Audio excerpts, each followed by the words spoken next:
Om Swastiastu, kembali bersama saya. Kali ini kita akan belajar fisika dengan materi yang akan saya bawakan, yaitu tentang benda yang berada pada bidang miring. Benda yang berada pada bidang miring. Ini adalah aplikasi dari dinamika gerak. Benda yang berada pada bidang miring. Kita akan bahas dulu sedikit bagaimana rumus jika benda berada pada bidang miring. Misalkan benda saya letakkan seperti ini. Tentu kalau benda kita letakkan pada bidang miring, dia akan memiliki gaya berat. Ini gaya beratnya. Ini gaya berat sebesar W.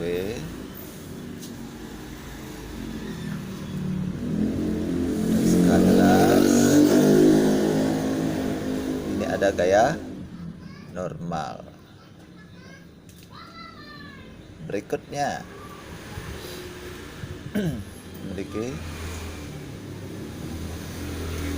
memiliki gaya berat, di mana arah gaya berat ini menuju ke pusat bumi. Kemudian memiliki gaya normal.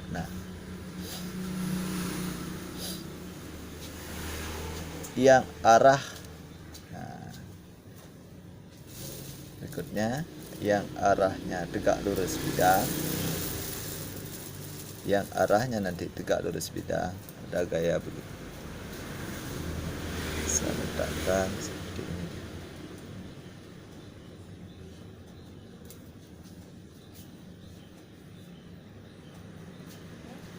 Ini adalah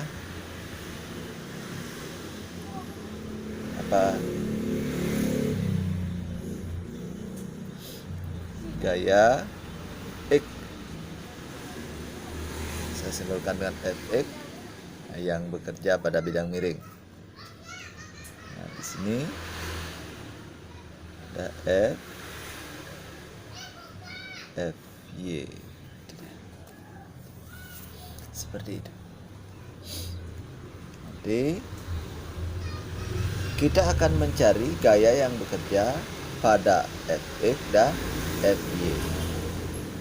Caranya bagaimana? Caranya kita akan mencari sudut tetanya. Misalkan di sini sudut theta.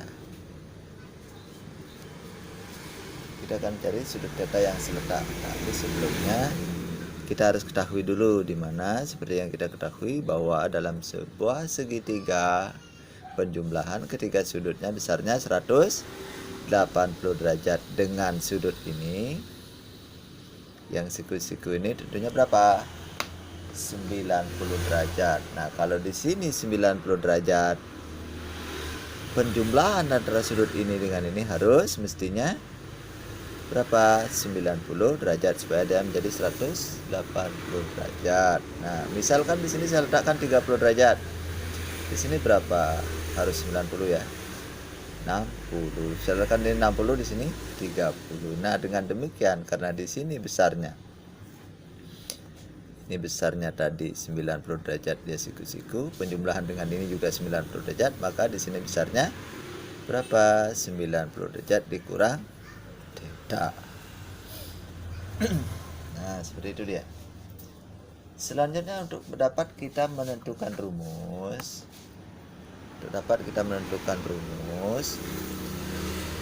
Saya akan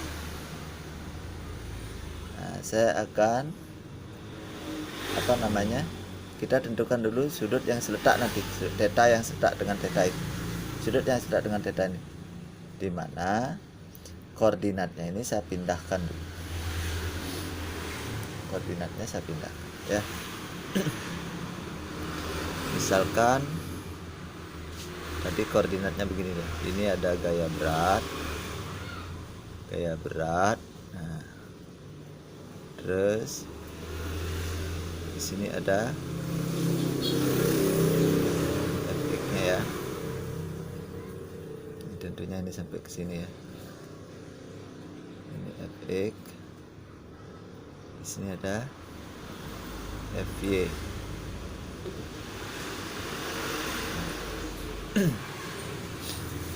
Ada fy. Seperti itu deh. Nah, sekarang di sini dari bendanya kan. Nah, saya letakkan di sini bidang miring. Bidang miringnya saya geser sedikit. Ini dia bidang miringnya. Kalau saya bidang miringnya gunakan yang merah ya, supaya membedakan nanti. Ini bidang miring.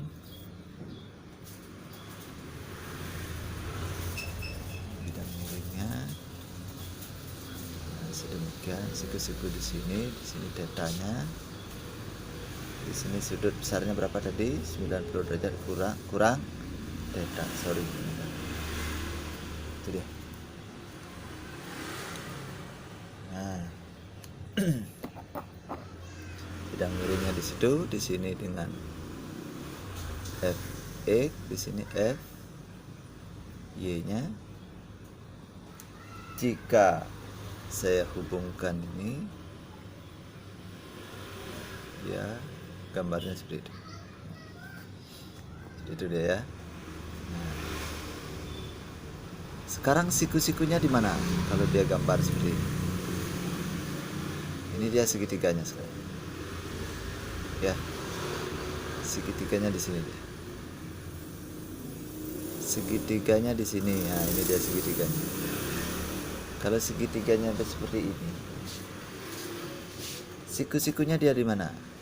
Siku-sikunya di sini. Saya gunakan merah ya untuk menentukan siku-siku. Siku-sikunya di sini. Berarti gaya berat kan ini tadi gaya berat. Ini W. Miring ini yang menjadi gaya berat. Kalau berarti ini garis gaya beratnya. Yang ini sejajar dengan ini. Berarti di sini FY nanti ya. Yang ini FE. Kalau di sini FY, miringnya ini, miring ini sama dengan ini dia. Kita putar balik ini di sini, ini di sini, sehingga ini sudut apa? Yang ini namanya sudut. Yang ini namanya sudut. Ini dia. Yang 9 apa namanya? Ini namanya sudut theta. Sorry. Yang itu sudut sorry. Ini sudut 90 derajat. Ini namanya sudut 90 derajat dikurang theta. Yang sudut ini sama dengan saya putar. Karena siku-sikunya di sini, ini 90 derajatnya ini sama dengan ini. Kenapa dia sama dengan? Karena ini sejajar. Sejajar kan? Sejajar. Nah, caranya mencari bukan diputar ya. Ini sejajar. Garis ini sejajar dengan ini. Sehingga sudut ini seletak dengan ini. Dimana besarnya 90 derajat kurangi theta. Nah, kalau di sini dia 90 derajat kurang theta, maka di sini besarnya 90. Terus di sini besarnya berapa? Yang di sini ini sama dengan sudut theta.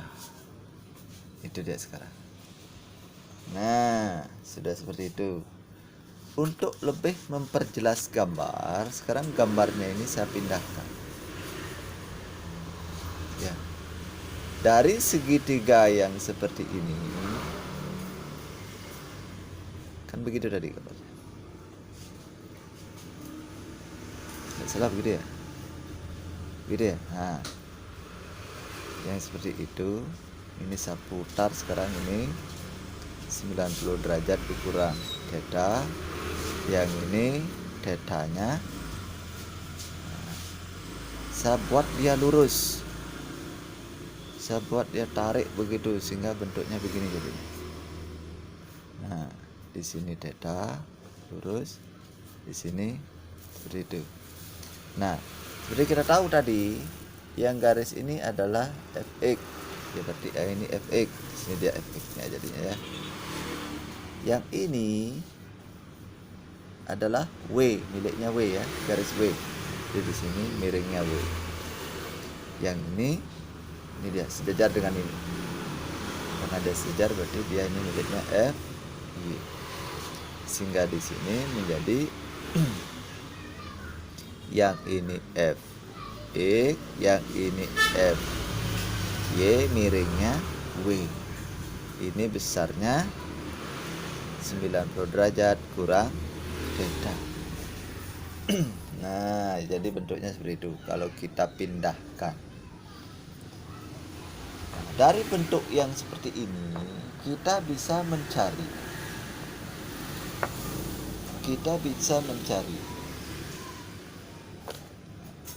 mencari rumus-rumus dari gaya yang bekerja pada masing-masing bidang, pada bidang miring tersebut. Nah, selanjutnya kita mempergunakan di sini apa? Pergunakan apa yang sering di dalam matematika? Kita menggunakan trigonometri. Dengan rumus-rumus perbandingan trigonometri, maka dilihat dari segitiga di atas berlaku, karena dia siku-siku ya, berlaku sin theta. Dilihat dari sini, sin theta depan berbanding miring sama dengan apa ini? F X per W. Maka F X nya sama dengan W sin theta. Itu seperti itu. Begitu juga dilihat dari ini, jika berlaku cos kan, cos theta sama dengan cos samping berbanding miring F Y berbanding W. Maka F Y sama dengan W cos theta. Nah, seperti itu dia. Diperolehlah rumus seperti itu. Bagaimana bisa dipahami? Nah, bagaimana kalau ada gaya yang bekerja pada bidang miring yang licin? Nah, sekarang gaya yang bekerja pada bidang miring yang licin tentu akan memiliki kecepatan tertentu. Nah, ingat di bidang miring ini licin, ada benda, tentu dia akan cenderung bergerak turun mengikuti arah Fx. Nah, karena dia beratnya mengikuti arah Fx, tentu yang dipengaruhi oleh gaya berat, dan gaya normalnya tidak ada. Yang bekerja hanya gaya berat. Ini kalau dia cenderung, wah licin ini, karena benda yang berat, tentu dia menggelinding turun. Nah, sehingga ini pada gaya yang bekerja pada bidang miring yang licin, kita dilihat dari Fx nya dulu. Nah, kalau dia Fx berarti dia sarah ya, maka Fx nya ini nanti positif, berarti gaya beratnya positif ini, karena gaya berat yang bekerja, gaya normal tidak ada ya, sehingga dia menggelindingnya tidak hanya sekali, dia berkali-kali ya. Nah, karena dia menggelindingnya berkali-kali, di sini kita akan menggunakan hukum Newton kedua. Hukum Newton 2 ya. hukum 2 Newton. Nah, bagaimana bunyi hukum 2 Newton? Percepatan yang timbul pada suatu benda akibat adanya gaya tertentu berbanding lurus dengan besar gaya yang bekerja dan berbanding terbalik dengan massa benda. Kan itu dia. Nah, sehingga kita menggunakan hukum Newton kedua, maka ada percepatan yang terjadi di sini ya. Karena benda menggelinding berapa kali, ada percepatannya di sana. A sama dengan F per M, di mana F sama dengan M kali A. Nah, di sini ada gaya yang bekerja beberapa kali, dia menggelinding ya. Dia menggelinding beberapa kali, sehingga di sini mempergunakan sigma di sini ya. Sigma F sama dengan M kali A. Nah, hubungannya dengan yang tadi, hubungannya dengan yang sigma F. Nah, kalau dia bekerja pada gaya X, Fx, maka di sini menjadi sigma F X sama dengan M kali A. Di sini ya. Dimana sigma Fx tadi sama dengan mana dia? Ini dia. Fx gitu ya. Nah, ingat gaya normalnya tidak ada yang bekerja.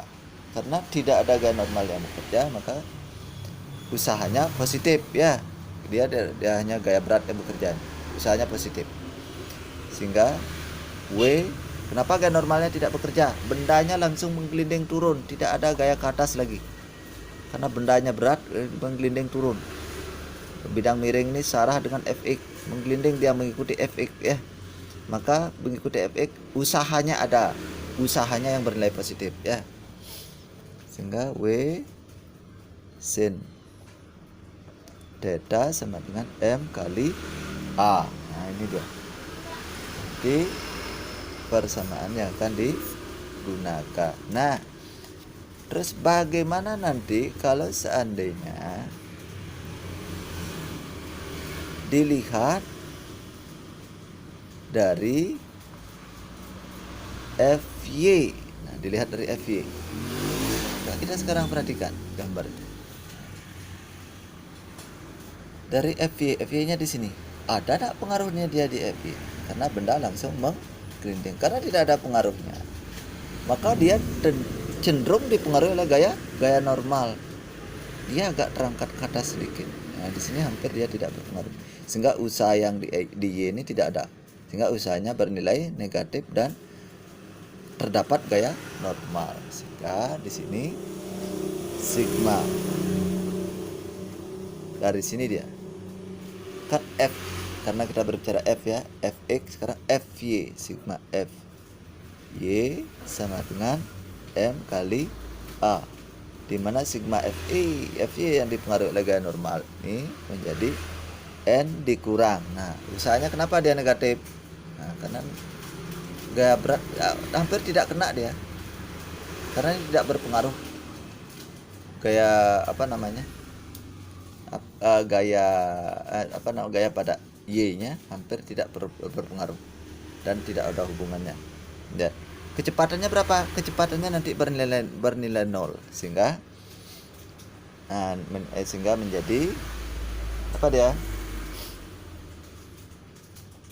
Sigma N usahanya negatif kali cos theta sama dengan M kali 0. Kecepatannya tidak ada kan tidak ada karena tidak berpengaruh di Y. Nah, sehingga N negatif, N sama dengan langsung ya, ini 0 sudah ya, N sama dengan B cos theta. Ini nanti gaya yang bekerja gaya normal, sehingga gaya yang bekerja nanti gaya normal. Nah, itu. Nah, seperti ini caranya mencari rumus-rumus. Nah, untuk selanjutnya seperti biasa saya ada soal. Nah, ada soal, saya bahas satu, selanjutnya dicoba ya, dikerjakan. Nah, ini mudah kok. Kalau sudah masuk ke soal mudah. Tentukan percepatan gerak dan berat gaya yang dikerjakan oleh bidang miring yang licin pada sebuah balok yang memiliki massa dan kemiringan sebagai berikut. Pertama, satu masanya 40 gram dan kemiringannya 45 derajat dan seterusnya. Ini 60 ya. 60, ini 80. 40 ini gram ya. Dan seterusnya. Nah, seperti itu ya. Saya akan jawab coba satu persatu. Nah, seperti itu gambarnya.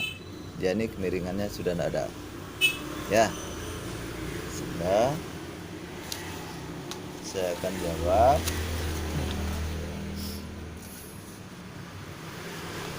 Saya gunakan balik saja. Nah, jawab. Nomor 1. M-nya di sini 4 kg. Terus apa lagi? Kemiringannya theta 45 derajat. Nah, itu dia. Ditanyakan apa?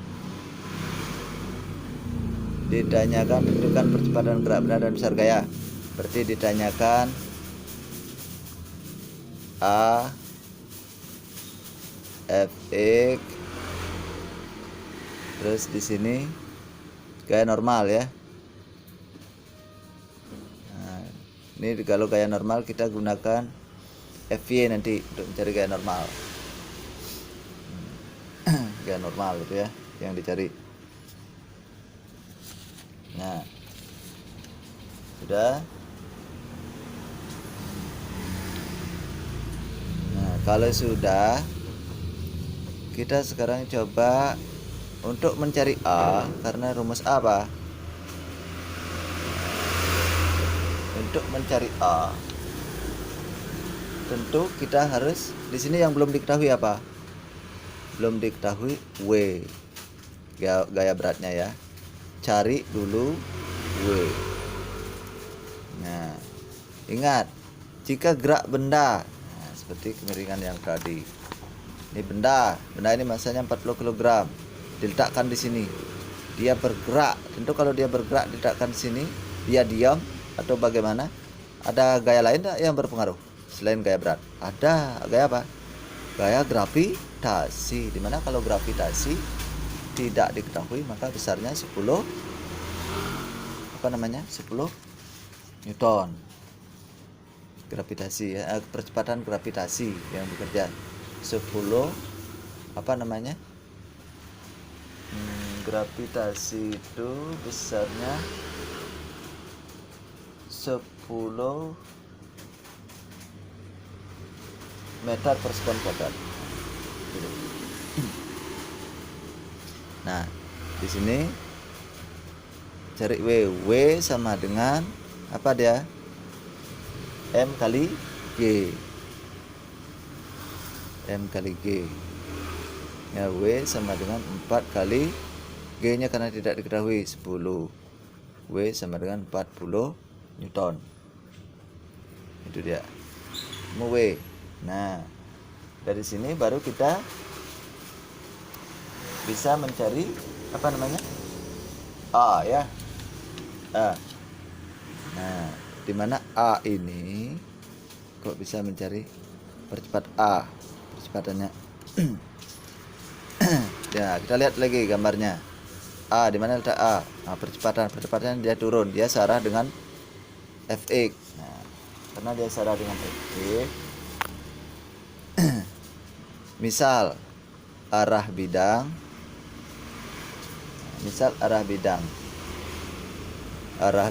miringnya ini ke sumbu X, maka dia bergerak searah sumbu X, maka dia mengikuti sigma Fx ya. Fx sama dengan M kali seperti tadi, M kali A. Rumus Fx apa? W sin theta M kali A. W nya tadi ketemu berapa? 40 ya. Sin theta sin 45 derajat, M nya 4 kali A. Ini habis dengan ini masih berapa? 10 kali sin 45 derajat setengah akar 2, dengan ini 5 sama dengan A, sehingga A sama dengan 5 akar 2. Apa ini percepatan? Meter per sekon kuadrat. Nah, ketemu A. Nah sekarang berikutnya untuk mencari N, gaya normal. Untuk mencari gaya normal, nah kita perhatikan balok pada sumbu FY. Perhatikan balok di atas. Nah ini maksudnya ya, perhatikan balok di atas. Balok pada sumbu Y, ini FY ini kan, pada sumbu ini dia tidak bergerak sama sekali, dia tidak terpengaruh ke sumbu Y. Nah, karena dia tidak berpengaruh ke sumbu Y, maka dia cenderung, karena pergerakannya ke sini cenderung ringan ke atas, agak ke atas, sehingga gaya yang bekerja di sini adalah gaya normal pada FY. Sehingga usahanya bernilai negatif. Nah, karena ada seperti yang saya jelaskan tadi, gaya normal dan balok cenderung diam. Kenapa diam? Karena terhadap sumbu Y dia tidak terpengaruh ke sumbu Y karena bergeraknya ke sini ya, cenderung diam. Maka usahanya bernilai apa? Negatif. Sehingga nah dipengaruhi oleh gaya normal, sigma F Y sama dengan M kali A. Sigma dipengaruhi oleh gaya normal N dan usahanya bernilai negatif dikurangi W cos theta sama dengan M nya 4 kali A nya. Nah A nya di sini diam, maka A sama dengan 0 karena dia diam, kali 0, sehingga N min. Nah usahanya sekarang, usaha W nya tadi 40 kali cos 45 derajat sama dengan 0. Ini N dikurangi 40 kali setengah cos 45 setengah akar 2, sin 45 juga setengah akar 2 ya, setengah akar 2 dengan 0. Dengan ini masih 20, sehingga N sama dengan 20 akar 2 Newton. Nah seperti itu caranya mencari ya, seperti itu caranya mencari. Nah demikian tadi pertemuan kita untuk kali ini, semoga bermanfaat. Sebelumnya saya mohon maaf jika ada salah kata atau salah dalam pengerjaan. Intinya caranya seperti ini. Saya ucapkan terima kasih. Om Santi Santi Santi Om.